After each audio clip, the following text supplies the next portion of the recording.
আপনি কি কখনো শেয়ার মার্কেটে এমন একটা সিদ্ধান্ত নিয়েছেন যা পরে মনে হয়েছে আবেগে ভেসে গিয়েছিল? কিংবা আপনি কি কখনো মনে করেছেন, ইস, একটু চিন্তা করলেই তো এমন ক্ষতি হতো না?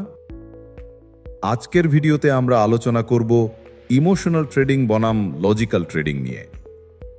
কোনটা ভালো, কোনটা বিপজ্জনক, এবং কিভাবে আপনি নিজের আবেগকে নিয়ন্ত্রণ করে একজন স্মার্ট ট্রেডার হতে পারেন। পার্ট 1, ইমোশনাল ট্রেডিং কি?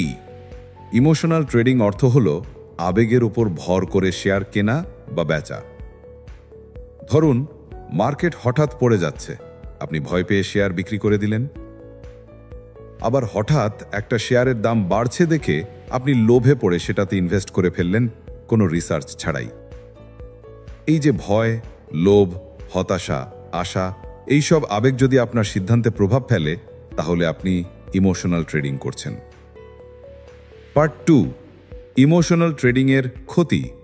ইমোশনাল ট্রেডিং সাধারণত ক্ষতির দিকেই নিয়ে যায়, কারণ আবেগের সময় আমরা বাস্তব তথ্য বা মার্কেট অ্যানালাইসিস ভুলে যাই।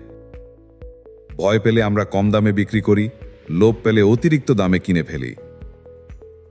ফলে প্রফিটের বদলে আসে লস, মানসিক চাপ এবং শেষ পর্যন্ত হতাশা, এমনকি অনেকে এক পর্যায়ে ট্রেডিং ছেড়ে দেয়। পার্ট 3, লজিক্যাল ট্রেডিং কি? লজিক্যাল ট্রেডিং মানে ডেটা, অ্যানালিসিস এবং পরিকল্পনার উপর ভিত্তি করে সিদ্ধান্ত নেওয়া। এখানে আবেগের কোনো জায়গা নেই। আপনি জানেন আপনি কোন শেয়ারে ইনভেস্ট করছেন, কেন করছেন, কখন কিনবেন আর কখন বিক্রি করবেন। আপনি স্টপ লস ঠিক করে রাখেন, প্রফিট বুকিংয়ের লেভেল নির্ধারণ করেন। সিদ্ধান্ত নেন আপনার স্ট্র্যাটেজির উপর ভিত্তি করে, না যে আজকে মার্কেট কি বলছে। পার্ট 4, লজিক্যাল ট্রেডিংয়ের উপকারিতা। লজিক্যাল ট্রেডিং আপনার ট্রেডিং ক্যারিয়ারকে স্থিতিশীল রাখে। এতে কম ভুল হয়, মন শান্ত থাকে এবং আপনি আপনার প্রফিট এবং লস দুটোকেই ঠান্ডা মাথায় হ্যান্ডেল করতে পারেন। সবচেয়ে গুরুত্বপূর্ণ বিষয় হল, লজিক্যাল ট্রেডাররা দীর্ঘমেয়াদে টিকে থাকতে পারে এবং গ্রো করতে পারে। তারা ধারাবাহিক লাভের দিকে ফোকাস করে, একদিনে কোটিপতি হবার চেষ্টা করে না।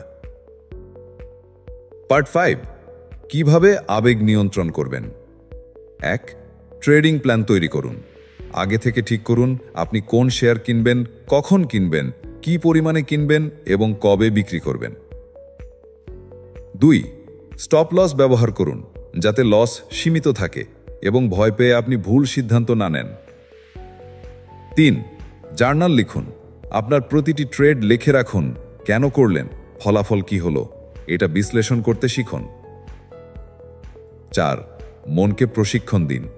মেডিটেশন, বই পড়া বা এক্সপার্টদের ভিডিও দেখা আপনাকে আবেগ নিয়ন্ত্রণে সাহায্য করবে। 5, অতিরিক্ত ট্রেডিং এড়ান।